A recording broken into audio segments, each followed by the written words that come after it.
Global మార్కెట్లలో ఆర్థిక అస్థిరత, వాణిజ్య సుంకాల యుద్ధం, లాభాల్లో తగ్గుదల, ఆర్టిఫిషియల్ ఇంటెలిజెన్స్ వినియోగం పెరుగుదల వంటి పలు అంశాల వల్ల కంపెనీలు తమ ఖర్చులను తగ్గించే దిశగా అడుగులు వేస్తున్నాయి. ఈ చర్యల్లో భాగంగా సంస్థలు భారీగా ఉద్యోగులను తొలగించడం ప్రారంభించాయి. 2025లో ఇప్పటివరకు సుమారు 100 కంపెనీలు కలిపి 27,000 మంది పైగా ఉద్యోగులను పని నుంచి తొలగించాయి. గూగుల్లోనూ ఉద్యోగుల తొలగింపు ప్రక్రియ కొనసాగుతోంది. 2023లో పునర్నిర్మాణ ప్రక్రియను మొదలుపెట్టిన గూగుల్ అప్పుడు 12,000 మంది ఉద్యోగులను తొలగించింది. ఈ ఏడాది కూడా కోతలు కొనసాగించనున్నట్లు తెలుస్తోంది. ఈ నెల ఆరంభంలో గ్లోబల్ బిజినెస్ ఆర్గనైజేషన్లో 200 మందిని ఇంటికి పంపింది. వ్యాపార కార్యకలాపాలను మెరుగుపరిచే చర్యల్లో భాగంగా గతంలో పిక్సెల్, ఆండ్రాయిడ్, క్రోమ్, క్లౌడ్ యూనిట్లలో ప్రకటించిన లేఆఫ్స్ మాదిరిగా ఇప్పుడు తొలగింపులు చేపట్టింది. కృత్రిమ మేధ సృష్టికర్తలకే అది ఉద్యోగాలను దూరం చేసింది. ప్రముఖ టెక్ దిగ్గజం మైక్రోసాఫ్ట్ తమ ఉద్యోగుల్లో 3% మందికి ఇటీవల ఉద్వాసన పలికింది. దీనివల్ల ప్రపంచవ్యాప్తంగా సుమారు 6,000 మంది ఉద్యోగులు ప్రభావితమయ్యారు.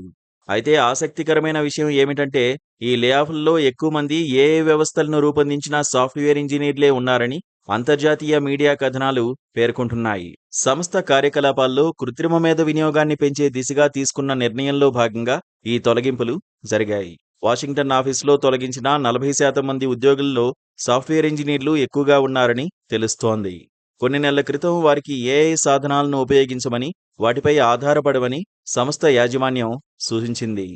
దాంతో వారు పలు ఏఐ వ్యవస్థలను రూపొందించారు. ఇప్పుడు ఆ వ్యవస్థలతోనే వారి ఉద్యోగాలను సంస్థ భర్తీ చేయడం గమనార్హం.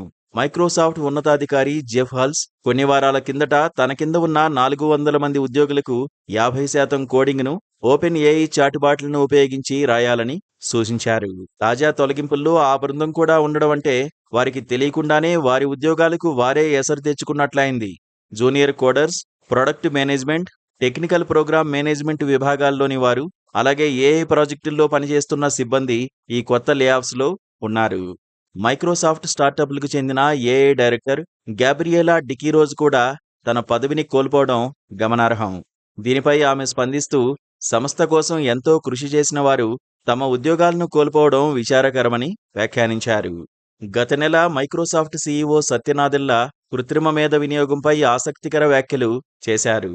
తమ కంపెనీకి సంబంధించి 30% కోడింగ్ను కృత్రిమ మేధ సాయంతోనే రాస్తున్నట్లు వెల్లడించారు.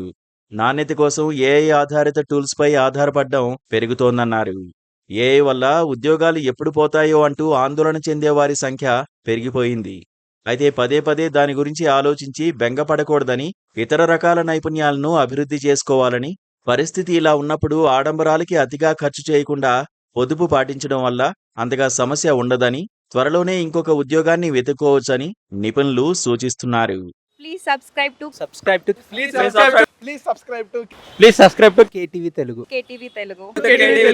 KTV Telugu. KTV Telugu channel.